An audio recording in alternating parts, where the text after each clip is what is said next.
An old man, bending, I come among new faces. Years looking backward, resuming in answer to children.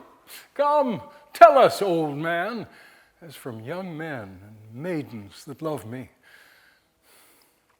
Aroused and angry, I had thought to beat the alarm and urge relentless war. But soon my fingers failed me, my face drooped, and I resigned myself to sit by the wounded and soothe them, or silently watch the dead. Years hence, of those scenes, of those furious passions, those chances of unsurpassed heroes, was one side so brave, the other was equally brave. Now, be witness again. Paint the mightiest armies of the earth. Of those armies so rapid, so wondrous, what saw you to tell us? What stays with you latest and deepest? Of curious panics, of hard-fought engagements, of sieges tremendous, what deepest remains? Oh, you maidens and young men I love and that love me. What you ask of my days, those the strangest, and sudden your talking recalls. Soldier alert, I arrive after a long march, covered in sweat and dust. In the nick of time I come, plunge in the fight, loudly shout in the rush of successful charge, enter the captured works, yet lo, like a swift running river they fade, pass and are gone, they fade. I dwell not on soldiers' perils or soldiers' joys. Both I remember well, more the hardship, few of the joys. Yet I was content. But in silence, in dreams, projections, while the world of gain and appearance and mirth goes on, so soon what is over, forgotten. The waves wash the imprint off the sand. With hinged knees returning, I enter the doors, while you, above me, whoever you are, follow without noise and be strong of heart. Bearing the bandages, water, and sponge, swift and straight to my wounded I go, where they lie on the ground, after the battle brought in, where their priceless blood reddens the grass, the ground, or to the rows of the hospital tent, or under the roofed hospital, to the long rows of cots, up and down, each side I return. To each and all I draw near, not one do I miss. An attendant follows behind, holding a tray. He carries a refuse pail, soon to be filled with clotted rags and blood, emptied, filled again. I onward go, I stop, with hinged knees and steady hand, to dress wounds. I'm firm with each. The pang is sharp, but unavoidable. One turns to me his appealing eyes. Poor boy. I never knew you, yet I think I could not refuse this moment to die for you, if that would save you. On I go. Open doors of time. Open hospital doors. The crushed head I dress. Poor crazed hand, tear not the bandage away. The neck of the cavalryman, with a bullet through and through, I examine. Hard the breath rattles, quite glazed already the eye, yet life struggles hard. Come, sweet death, be persuaded. Oh, beautiful death, in mercy, come quickly. From the stump of the arm, the amputated hand, I undo the clotted lint, remove the slough, wash away the matter and dirt. Back on his pillow, the soldier bends with curved neck and side-falling head. His face is pale. His eyes are closed. He dares not look on the bloody stump, and has not yet looked on it. The wound in the side, deep, deep.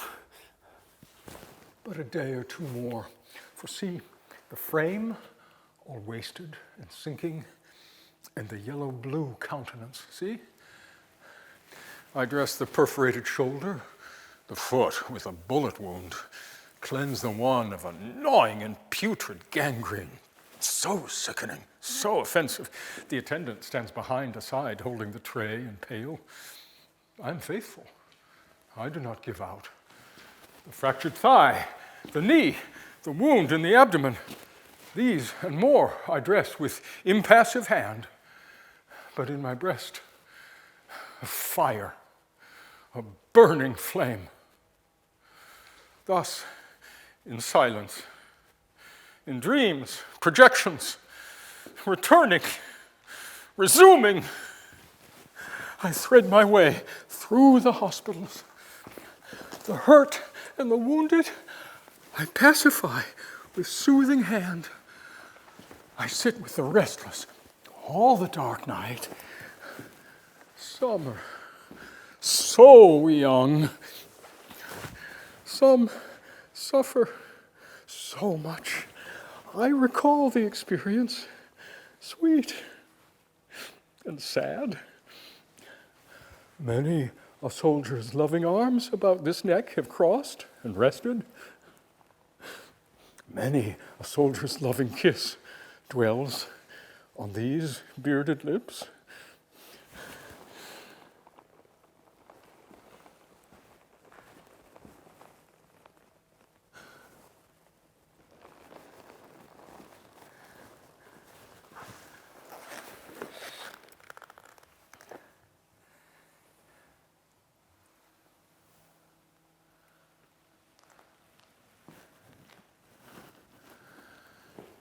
In paths untrodden, in the growth by margins of pond waters, escaped from the life that exhibits itself, from all the standards hitherto published, from the pleasures, profits, conformities, which too long I was offering to feed my soul.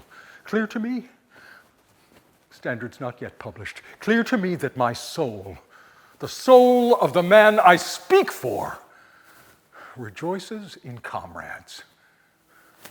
Here, by myself, away from the clang of the world, tallying and talked to by tongues aromatic, no longer abashed. For in this secluded spot, I can respond as I would not dare elsewhere. Strong upon me, the life that does not exhibit itself, yet contains all the rest. Resolved to sing no songs today, but those of manly attachment, projecting them along this substantial life, bequeathing hence types of athletic love. Afternoon, this delicious 9th month of my 41st year, I proceed, for all who are, or have been, young men, to tell the secret of my nights and days, to celebrate the need of comrades. Passing stranger, you do not know how longingly I've looked upon you. You must be he I was seeking, or she I was seeking, for it comes to me as in a dream. I have somewhere surely lived a life of joy with you. All is recalled as we flit by each other, fluid, affectionate, chaste, matured. You grew up with me. You were a boy with me, or a girl with me. I ate with you and slept with you. Your body became not yours only, and left my body not mine only. You give me the pleasure of your eyes, face, flesh as we pass. You take of my beard, breast, hands in return. I'm not to speak to you. I am to think of you as I sit alone, or at night when I wake alone. I am to wait. I do not doubt I am to meet you again.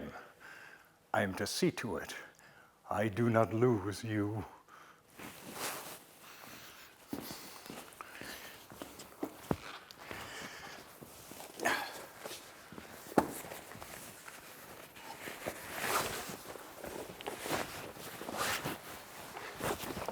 I hear it has been charged against me that I seek to destroy institutions. But really, I'm neither for nor against institutions. What indeed have I to do with them, or with their destruction? Only, I will establish in the Mannahatta and in every city in these states, inland and seaboard, and in the fields and woods, and above every keel, little and large, that dents the water, without trustees or edifices or rules or any argument, the institution of the dear love of comrades. A glimpse through an interstice caught of a crowd of workmen or drivers in a barroom standing around a stove late of a winter's night, and me sitting unremarked in a corner, of a young man who loves me and whom I love, silently making his way that he may seat himself near and hold me by the hand. A long time, amid the noise of coming and going, and drinking and oath and smutty jest, we two, content, happy in being together, speaking little, perhaps not a word.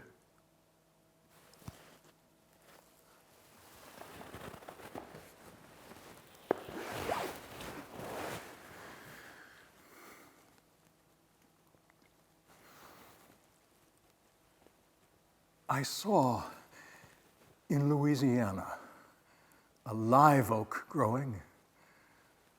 All alone stood it, and the moss hung down from the branches. Without any companion it grew there, uttering joyous leaves of dark green. And its look, rude, unbending, lusty, made me think of myself. But I wondered how it could utter joyous leaves standing alone there, without a friend near, for I knew I could not. And I broke off a twig with a certain number of leaves on it, and wound around it a little moss and brought it away, and I have set it in sight in my room. It is not needed to remind me as of my own dear friends, for lately I believe I think of little else but of them. Yet it remains for me a curious token. It makes me think of manly love. For all that, and though the live oak glistens there in Louisiana, solitary in a wide, flat space, uttering joyous leaves, all its life, without a friend, a lover near. I know very well I could not.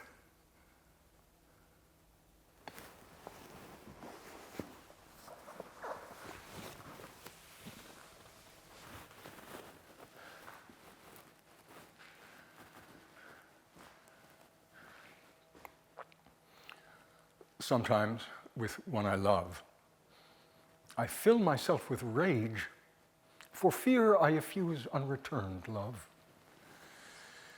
But lately, I think there is no unreturned love. The pay is certain, one way or another. I loved a certain person ardently and my love was not returned. And out of that,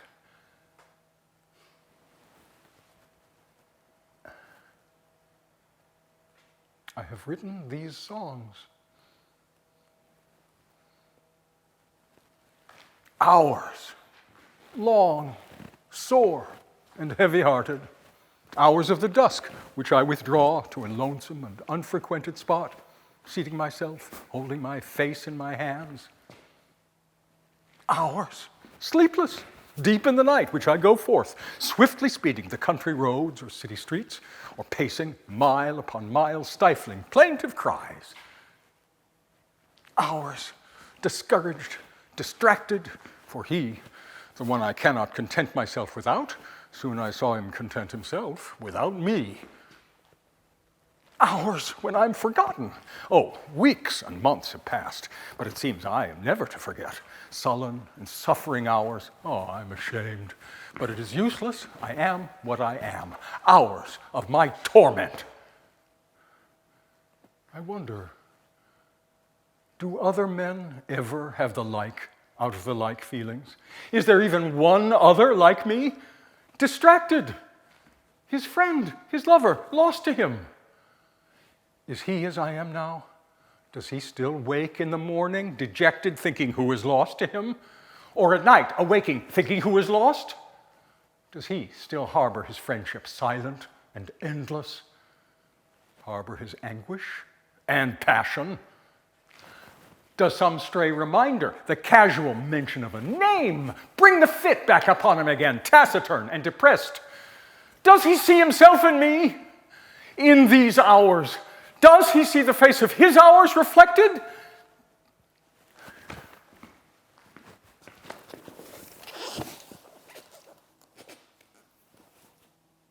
Recorders, ages hence, come. I will take you down underneath this impassive exterior. I will tell you what to say of me. Publish my name and hang up my picture as that of the tenderest of lovers.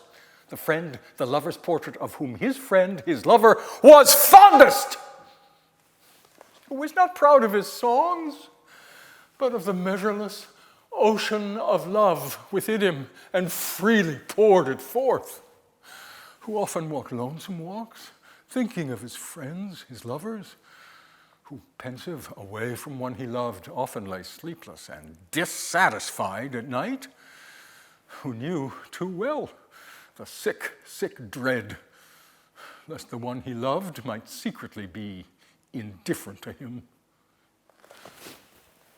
whose happiest hours were far away, through fields, in woods, on hills, he and another wandering hand in hand, they twain apart from other men, who often, as he sauntered city streets, curved with his arm the shoulder of his friend, while the arm of his friend rested upon him also.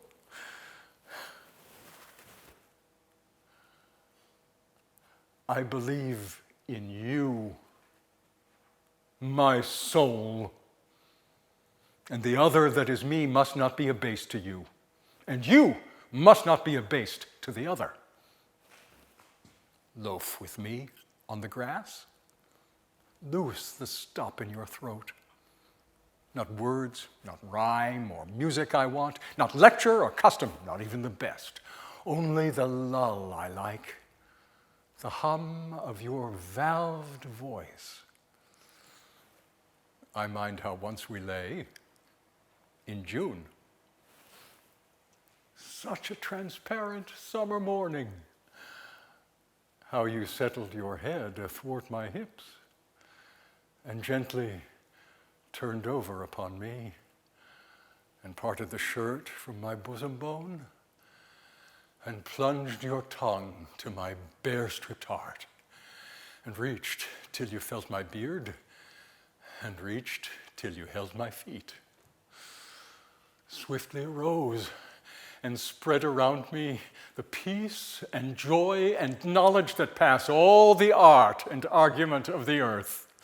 And I know that the hand of God is the promise of my own, And the Spirit of God is the brother of my own, and all the men ever born are also my brothers, and the women my sisters and lovers, and a kelson of the creation is love, and limitless are leaves, stiff or drooping in the fields, and brown ants in the little wells beneath them, and mossy scabs of the worm fence, and heaped stones, and elder, mullein, and pokeweed.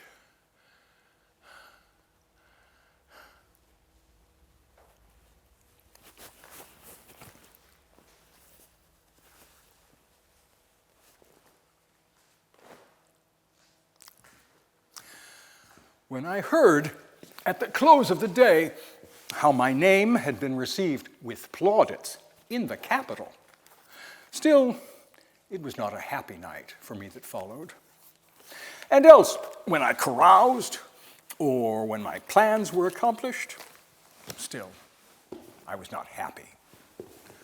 But when I rose at dawn from the bed of perfect health, refreshed, singing, inhaling the right breath of autumn, when I saw the moon in the west grow pale and disappear in the morning light, when I wandered alone over the beach and undressing, bathed, laughing in the cool water, and saw the sun rise, and when I thought how my dear friend, my lover, was on his way coming, oh, then I was happy.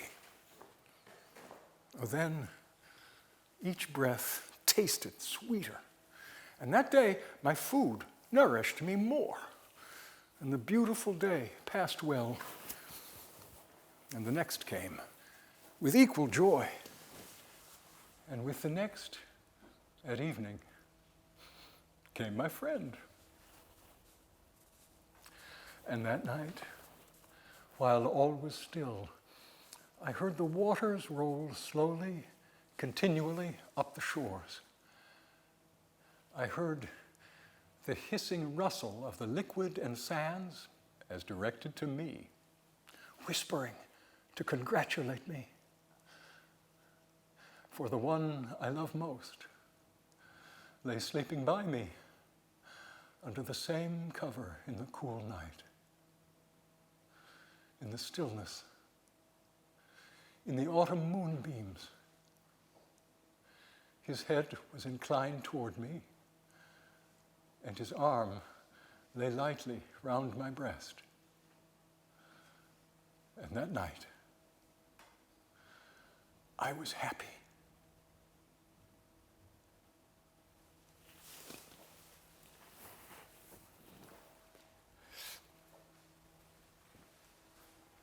A child said, "What is the grass?" fetching it to me with full hands. How could I answer the child? I do not know what it is any more than he. Oh, I guess it is the flag of my disposition, out of hopeful green stuff woven. Or I guess it is the handkerchief of the Lord, a scented gift, a remembrancer, designedly dropped with its owner's name somewhere in the corner, that we may see and remark and say, whose? Or I guess the grass is itself a child, the produced babe of the vegetation.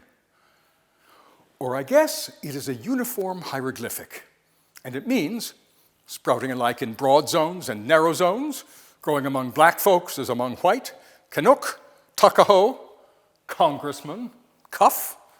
I give them the same, I receive them the same.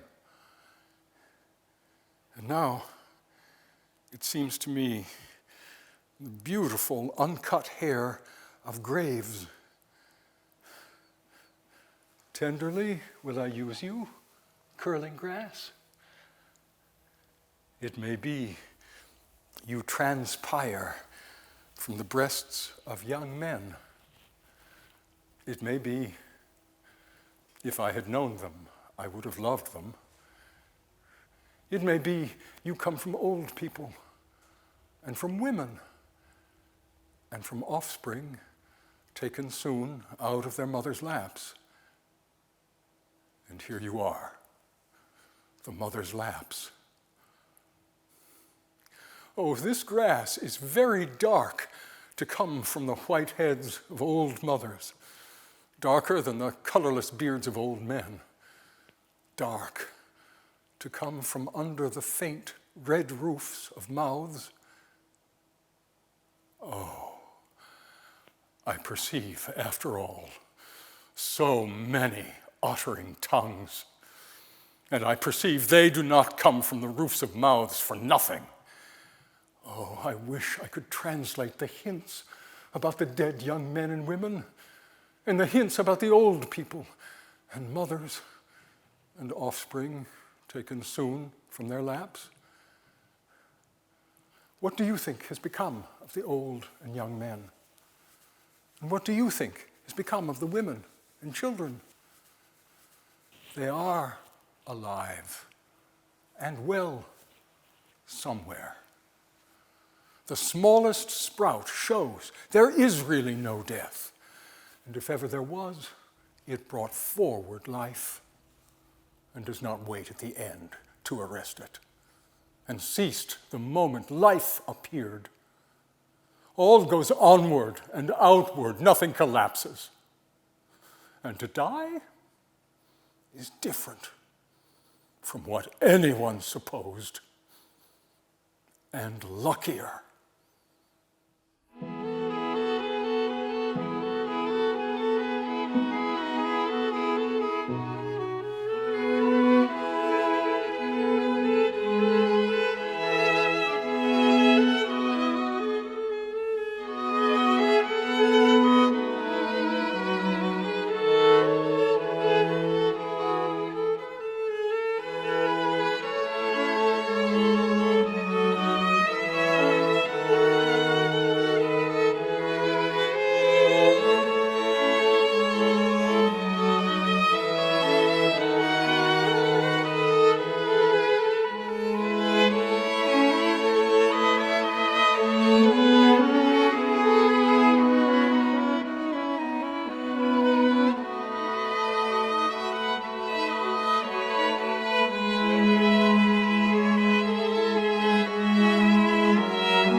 One by one they appear in the darkness.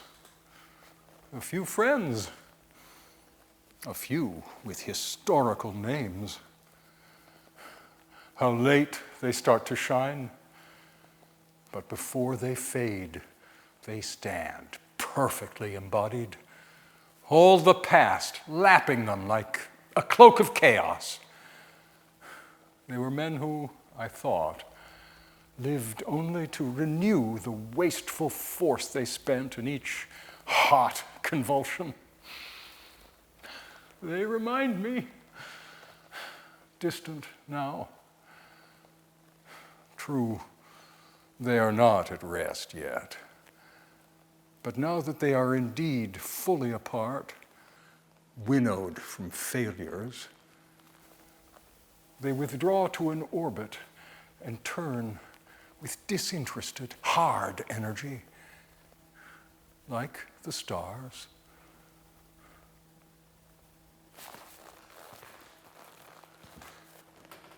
In the silence that prolongs rawly the span of music when the record ends, the red-haired boy who drove a van in weekday overalls, but like his friends, wore cycle boots and jacket here to suit the Sunday hangout he was in, heard, as he stretched back from his beer, leather creak softly around his neck and chin.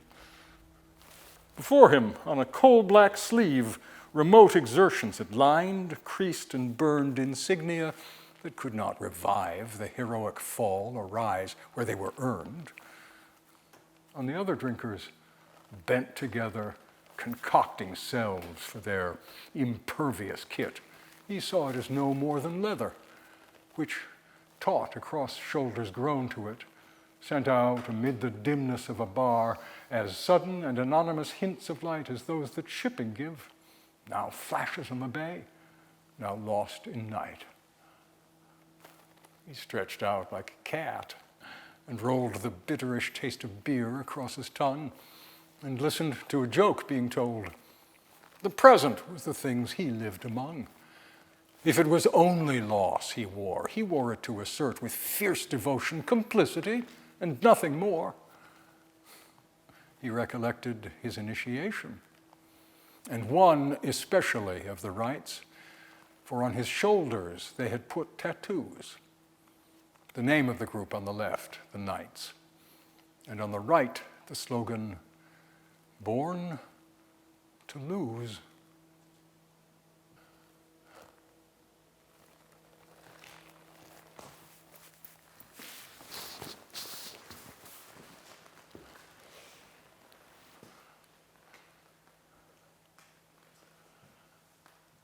The hands explore tentatively two small, live entities whose shapes I have to guess at. They touch me all with the lightness of fingers, testing each surface of each thing found, as timid as kittens with it. I connect them with amusing hands I have shaken by daylight. There is a sudden transition. They plunge together in a single, full-formed fury. They are grown to cats, hunting without scruple. They are expert, but desperate. I'm in the dark. I wonder when they grew up. It strikes me, I do not know whose hands these are.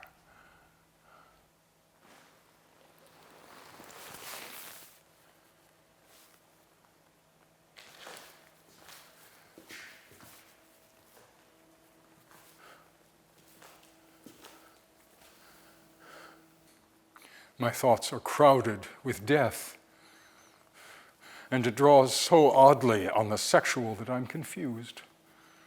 Confused to be attracted by, in effect, my own annihilation. Who are these two fiercely attractive men who want me to stick their needle in my arm? They tell me they're called Brad and John, one from here, one from Denver, sitting the same on the bench as they talk to me, their legs spread apart, their eyes attentive.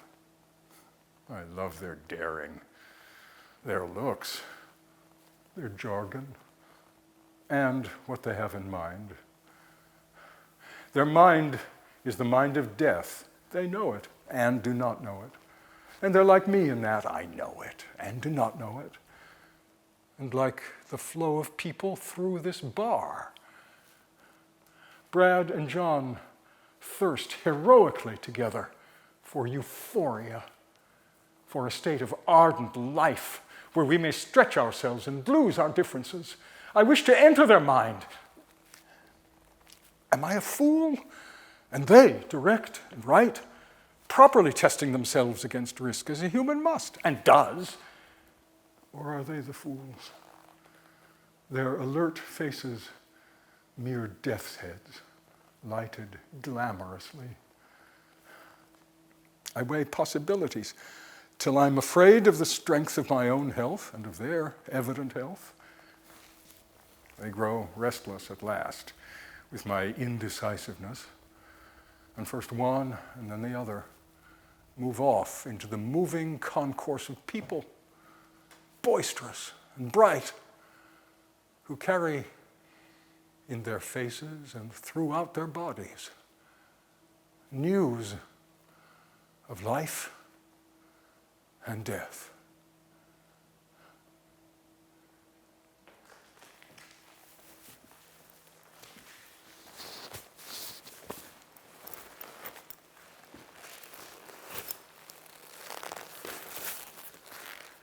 It was your birthday.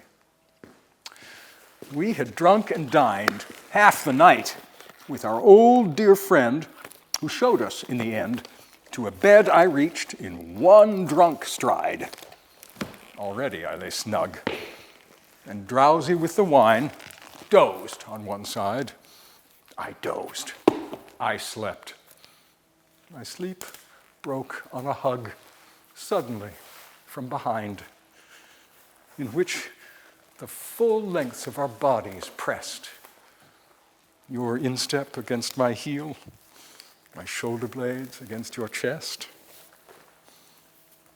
It was not sex, but I could feel the whole strength of your body set or braced to mine and locking me to you, like we were still 22, when our grand passion had not yet become familial. My quick sleep had deleted all of intervening time and place. I only knew the stay of your secure, firm, dry embrace.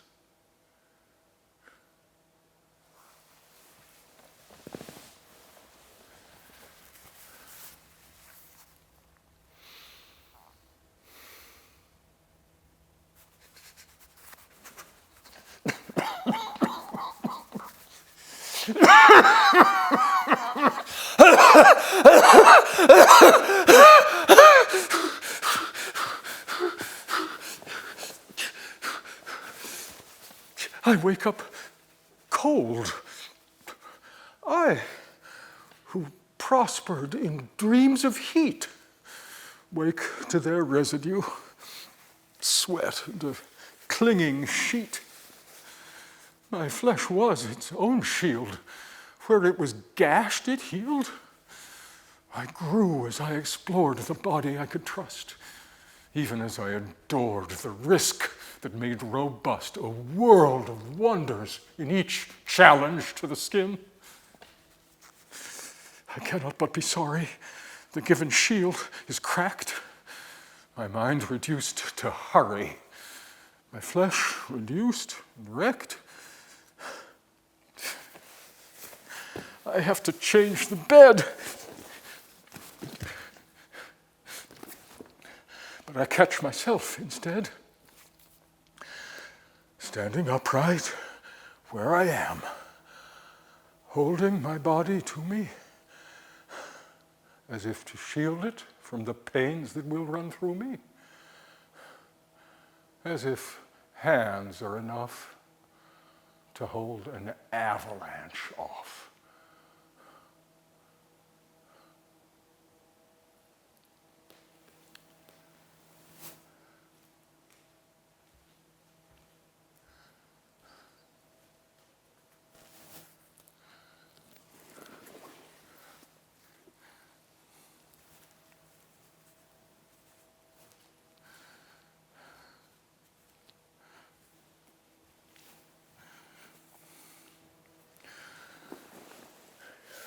Your dying was a difficult enterprise.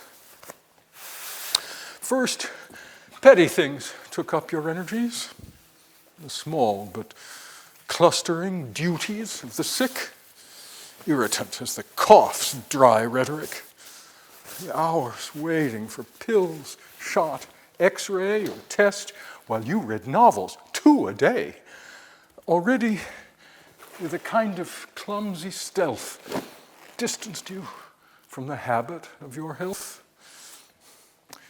And hope still courteous still, but tired and thin. You tried to stay the man that you had been, treating each symptom as a mere mishap without import. Then the spinal tap. That brought a hard headache. And when night came, I heard you wake up from the same bad dream every half hour with the same short cry of mild outrage before immediately slipping into the nightmare once again, empty of content, but the drip of pain. No respite followed. The nightmare ceased. Your cough grew thick and rich. Its strength increased. 4 nights. And on the 5th, we drove you down to the emergency room. That frown. I had never seen such rage in you before as when they wheeled you through the swinging door. You knew, rightly, they conveyed you from the normal pleasures of the sun's kingdom the hedonistic body basks within and takes for granted.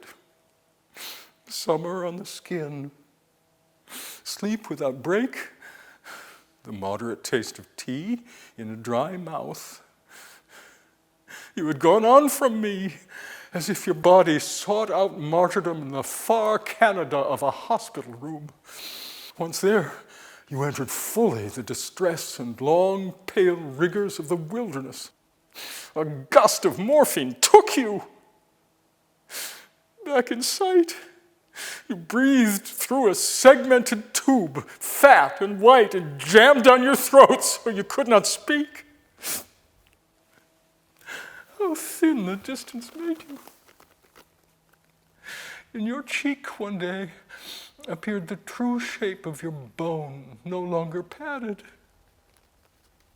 Still your mind, alone, explored that emptying and indeterminate state for what holds and rests there might be hidden on it.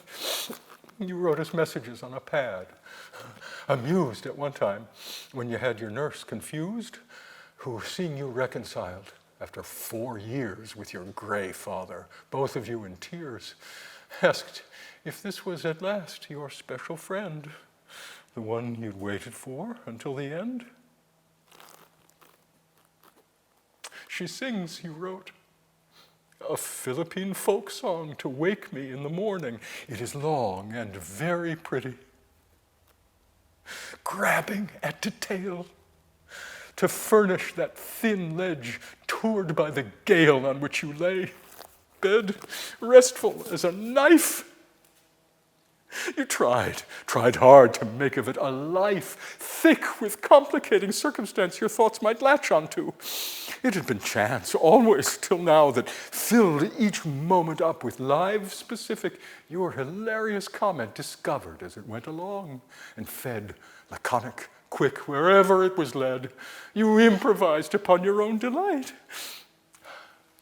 I think back to a scented summer night we talked between our sleeping bags below a molten field of stars. 5 years ago. I was so tickled by your mind's light touch I couldn't sleep, though I was tired and begged you to leave off. Now you were tired, and yet not tired enough. Still hungry for the great world you were losing steadily at no time of your choosing.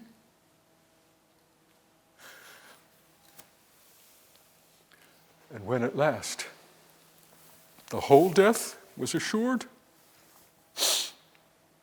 drugs having failed, after you had endured 2 weeks of an abominable constraint, you faced it equably, without complaint, unwhimpering, but not at peace with it. You lived as if your time was infinite. You were not ready, not reconciled, feeling as uncompleted as a child till you had shown the world what you could do. in some ambitious role yet to be worked through, a role your need for it'd have to find, but never wholly, even in your mind. You lacked the necessary ruthlessness, the soaring meanness that pinpoints success. We loved that lack of self-love and that smile, rueful at your own silliness.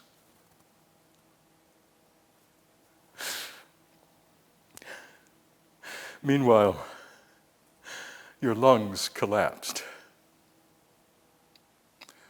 The machine, unstrained, did all your breathing for you now. Nothing remained but death by drowning on an inland sea of your own fluids, which could, it seemed, be kindly forestalled with drugs. Both could and would. Nothing was said. Everything understood, at least by us. Your own concerns were not long-term, precisely.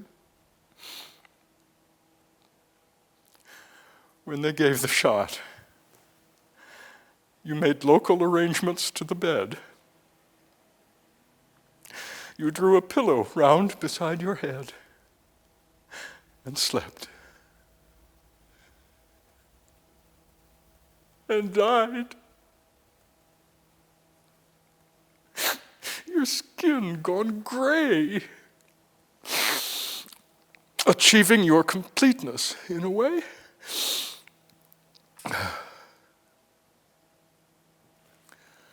Outdoors, next day, I was dizzy with the sense of having been ejected with some violence from vigil in a white and distant spot where I was numb to this garden plot. Too close, too warm, and not enough like pain. I was delivered into time again, the variation that I live among, and where your long body, too, used to belong, and where that bush is minutely active. You never thought your body was attractive, though others did. And yet, you trusted it. You must have loved its fickleness a bit, since it was yours, and it gave you what it could. Until the end, when it let you down for good. Its blood, hospitable to guests who took over, tricking it into the greatest of inconsistencies. This difficult, tedious, painful enterprise.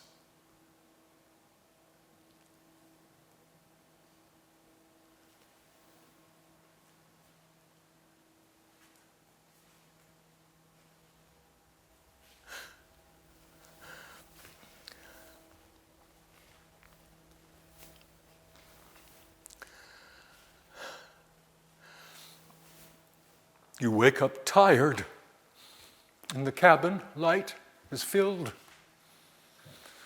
Then walk out to the deck you help to build, and pause.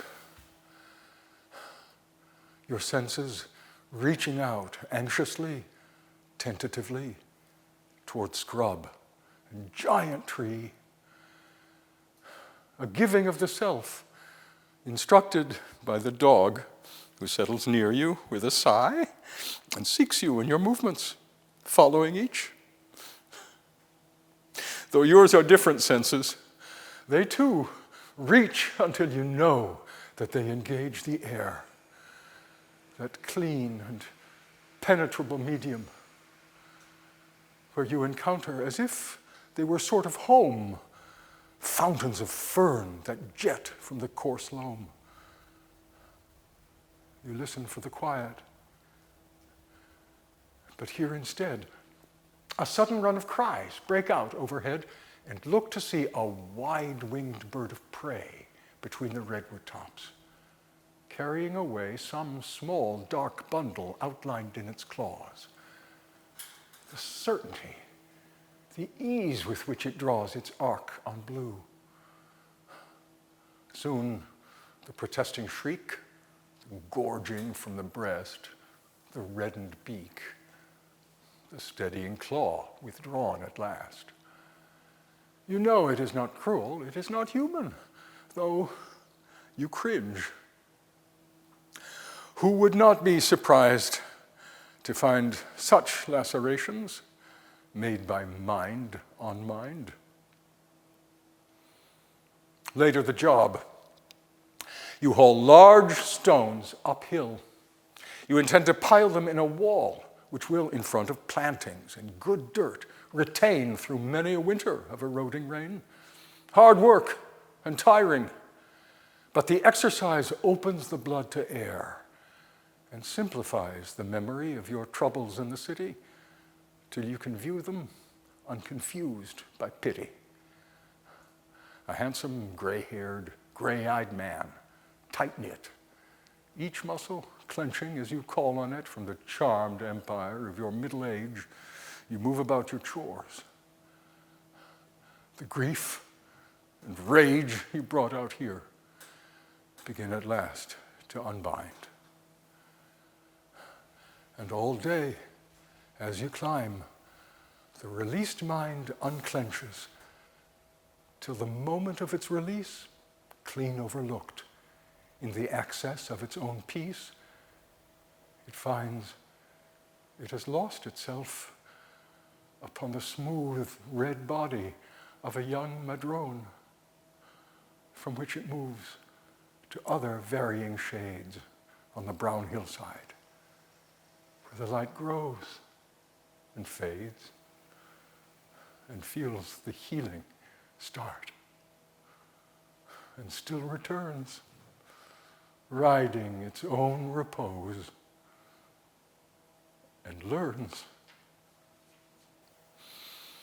and learns.